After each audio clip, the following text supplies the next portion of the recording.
Hello everyone, welcome back again, or thank you for joining us if you've been listening to talks on other stages. Thank you so much. I'm very excited about this next talk. It's a fascinating subject. It's robotics and the future of food in a hydrogen-based economy.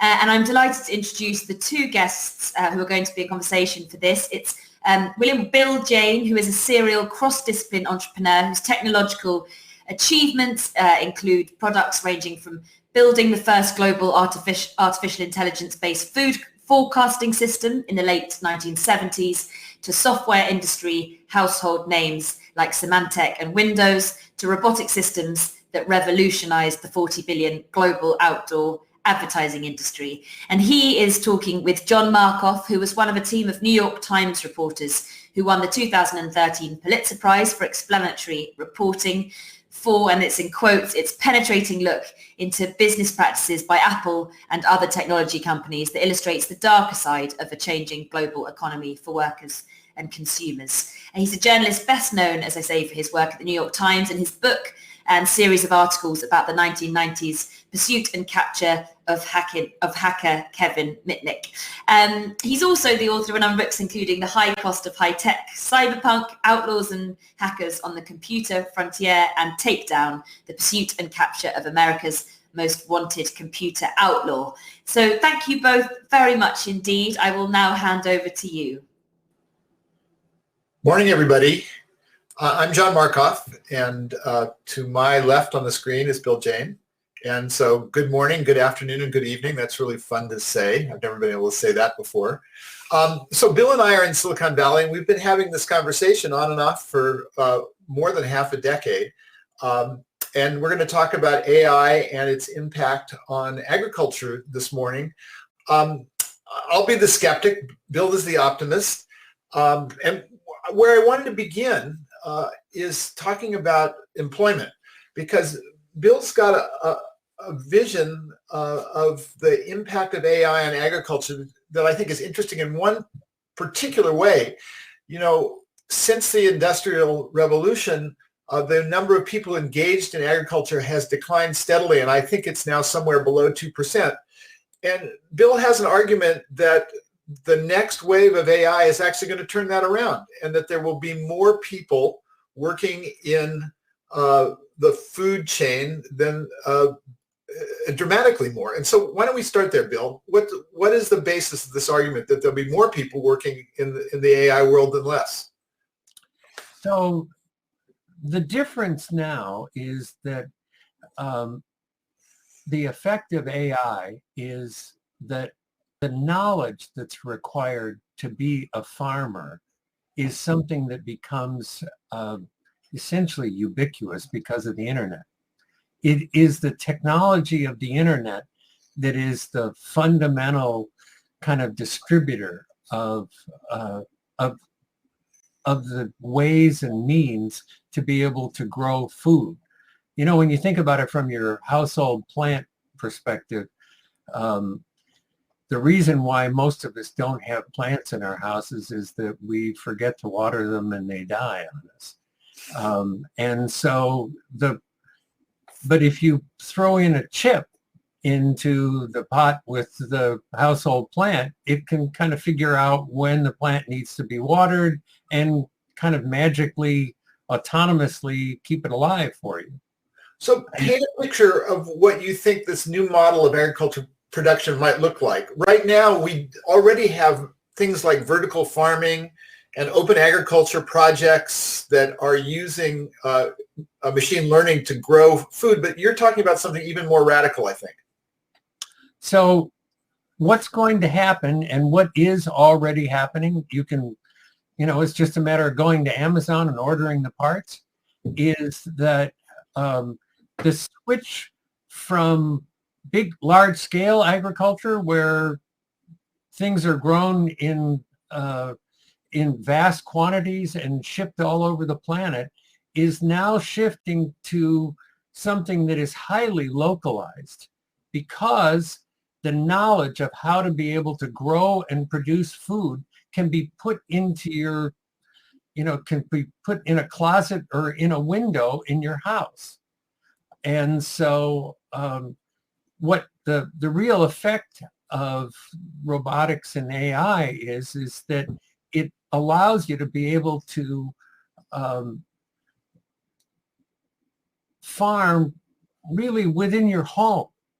And so as a consequence, instead of farming going to increased mechanization that dramatically reduced the amount of people involved in food, it will go and is starting to go in completely the opposite direction, which is that the food is going to become something that is done within your apartment building. It's done within your neighborhood. It's produced within your neighborhood. It's processed within your neighborhood. Food is going to go from a processed product to not fresh, but live. So if you had a choice between picking a tomato off the vine and getting a tomato from the store, which would you take? Of course, you take the fresh live tomato, right? Where does the energy fit into your model? Does this work? I mean, you're talking about using a new kind of energy source. Does it work without the energy, without a hydrogen economy? No, and I'll tell you why.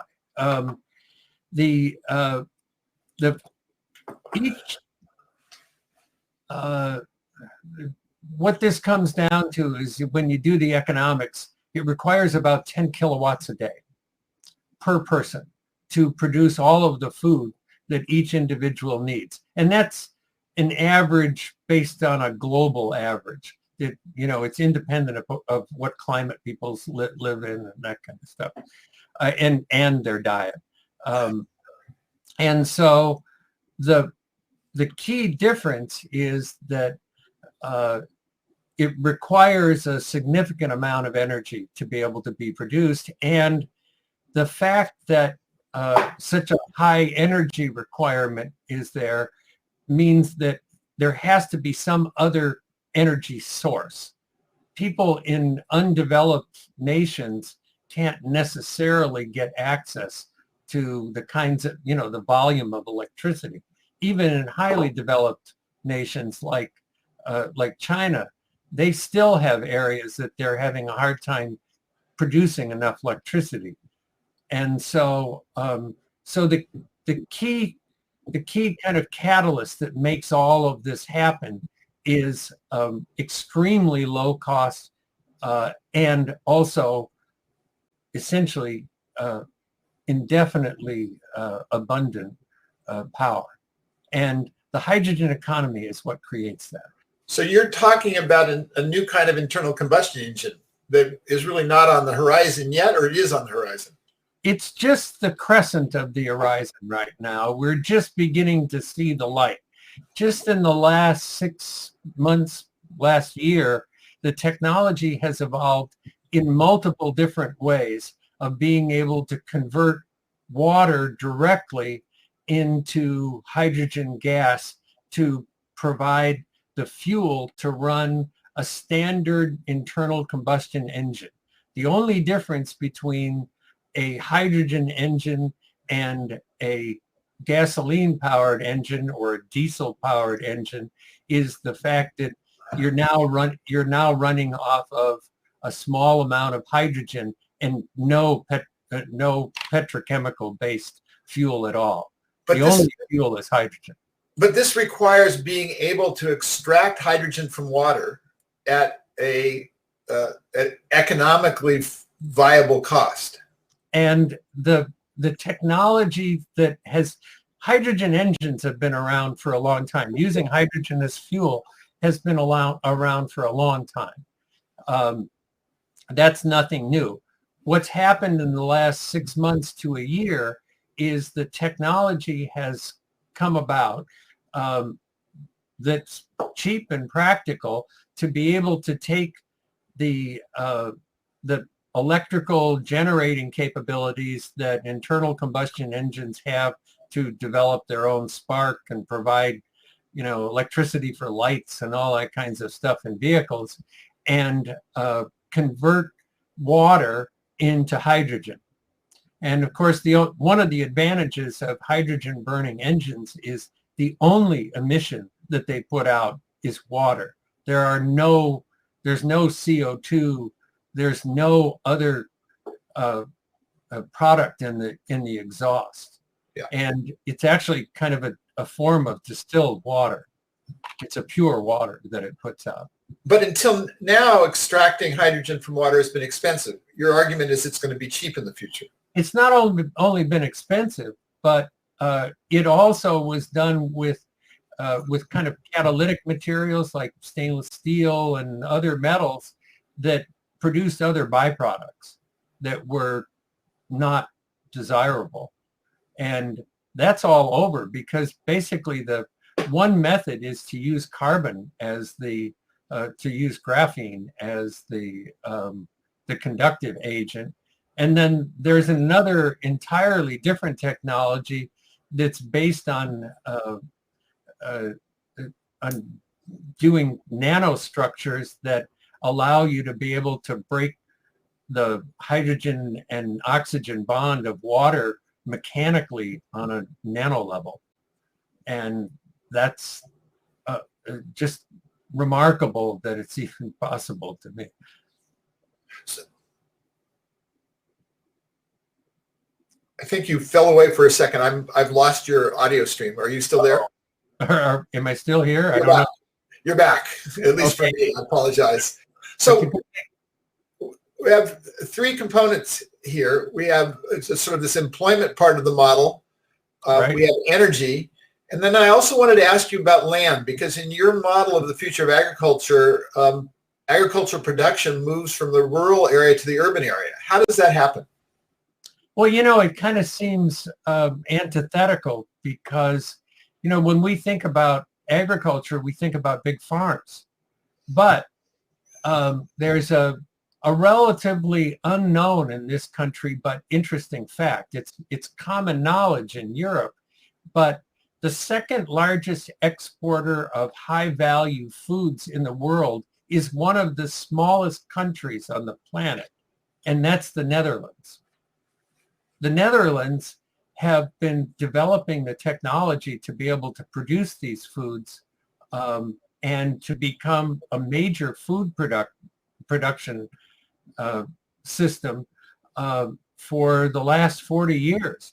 All of the robots that are serious robots for greenhouse-based agriculture come from Holland. The Dutch have been so far advanced in being able to produce food under extremely poor conditions. Holland is certainly not the climate that one would pick to produce food, but here they are, the second largest producer of food on the planet. And so, that argues kind of a simple point, and that is that the technology to be able to produce the kinds of quantities and the quality of the foods that we want is not the limiting factor. And so as a consequence, you can start to believe, if you look at the Dutch model, that the same kind of principles can be applied around the world. And we're starting to see vertical agriculture done in New York City, and very successfully. And in urban areas that we would never think of as being even remotely popular. And it's all because of the robotics that they're employing. It is the technology of the agriculture that they're employing. And it's basically just innovation, good old-fashioned innovation. So, in terms of moving, I love the idea of moving agriculture from a rural basis to an urban basis. Is this the future of shopping malls? Shopping malls are going away because of Amazon and online shopping. Are shopping malls going to be repurposed as farms? And why not? Is the answer, right? Yeah. I think that there are still going to be supermarkets. There's still going to be local stores. There's still going to be a corner grocery store. None of that stuff is going to go away. And also, there's still going to be restaurants but the difference is going to be is that some of the food, if not all of the food that a restaurant consumes, will be produced in the restaurant. And it's entirely possible. There are lots of good models. Gosh, in London, there are restaurants that grow their own food in the restaurant. Yeah. And it's because some of the intelligence that's required for farming is employed to solve the problems of being able to keep the plants alive under the conditions of growing them in the restaurant. And so I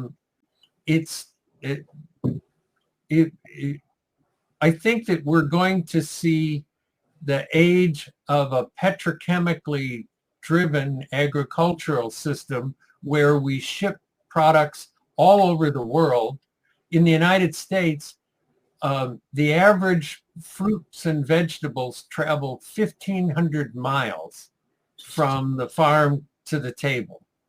And that's going to end. And, so when you think about it, agriculture currently is driven by diesel fuel, literally, right? The biggest input into and the biggest cost in an orange or a head of lettuce is the amount of fuel that it takes to be able to get it to your residence. And the kind of the absurdity of the whole thing is that all of those products can be produced in your home or in your neighborhood. And so because of robotics and because of AI, we're going to see that now. Well, let's focus a little bit on AI and robotics. I mean, there aren't a lot of people in the food chain in America now in terms of, the entire population, but there are certain tasks that are part of the agricultural process that robots still can't do. I mean, robots still are not great at grasping. I see pictures of people working in the fields in America doing stoop labor. How do you deal with that part of the equation? Well, the answer is that if you look at the way the Dutch have solved it, the Dutch have done, to my way of thinking, from a roboticist way of thinking, have done just amazing, remarkable innovations in solving exactly that problem.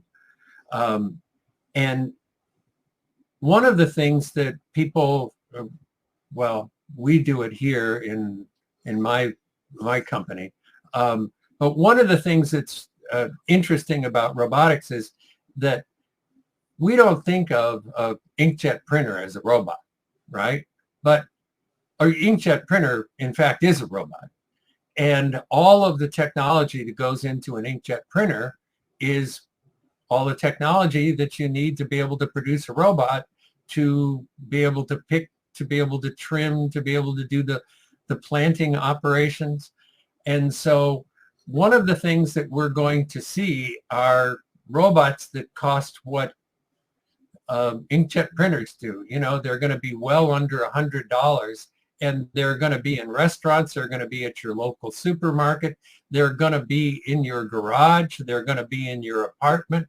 And those are the robots that are going to do the mundane kind of maintenance tasks that makes agriculture go from global to local.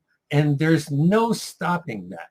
It is an inevitability. It's not a pie in the sky kind of wild thinking. It's simply going to happen. And I can tell you from personal experience, the robots that we use here are extremely simple robots. I would have been more skeptical, but I had a conversation yesterday with a former Google engineer who's a machine learning and vision expert who's moved over the hills to your part of the world to build an open source tractor.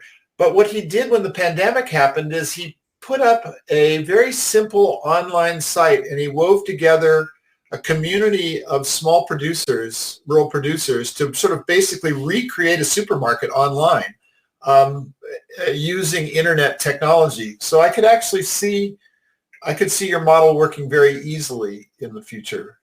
Well, you know, one of the most exciting things that's happened in my lifetime is certainly the internet. And what the internet tells me is that people have an extraordinarily strong desire to be able to share what they know. You know, when you see a farmer in Minnesota learning how to create a web page and learning all of the technology so that he can share his experience of rebuilding a 1913 tractor with the world, that says people have an extraordinary desire to be able to share what they're doing. And when you look at the open source community and the quality of products and innovation that people simply share just because they can and have that desire, it's that is what will drive all of this technology. And I think we're getting... Hannah's back. Hi. I popped into your screens just for a couple of audience questions just to end off. But thank you both very much. It's truly fascinating. And somebody says, are the water source methods not prohibitively expensive so as to make them viable? Yeah, well, here's the funny thing. And I just discovered this in the last month. Because for us here at AI Grow, water is a big issue for us. We here on the west coast of Northern California, we have a kind of constant 50% humidity. And when you look at Israel, which is a desert, where most of the household water comes from in Israel are from water coolers that produce distilled water from the air in the desert, up to 8 gallons a day. And they're just little, water cooler sized machines. And so most of the water for this production system, which necessarily has to be a pure water source, because why would you grow water? Why would you grow plants with dirty water, right? Will come from distilled water, and it's going to be extracted from the air. So another question, so what about the safety of hydrogen if it is being used in urban and local areas? So the big thing that has held back hydrogen technology as a fuel, is that the previous systems have required that you carry a substantial quantity of hydrogen, enough to be able to provide locomotion for whatever distance you're trying to do. What happened in the last few months is the technology has evolved to the point where all you have to carry is water, because the hydrogen that is consumed by the internal combustion engine, no matter what type it is, whether it's a jet engine or a diesel or what was a gasoline engine, is produced on demand from water. So there's no hydrogen being carried around other than a minuscule amount that is produced instantaneously. And that's the difference. That's what's made this so exciting and will, in fact, be what will change our world over the next decade. That's actually all we've got time for, but thank you both very, very much indeed. Really a fascinating session, and thank you all for joining us. Thank you. Thank you, Hannah. Thanks, Bill.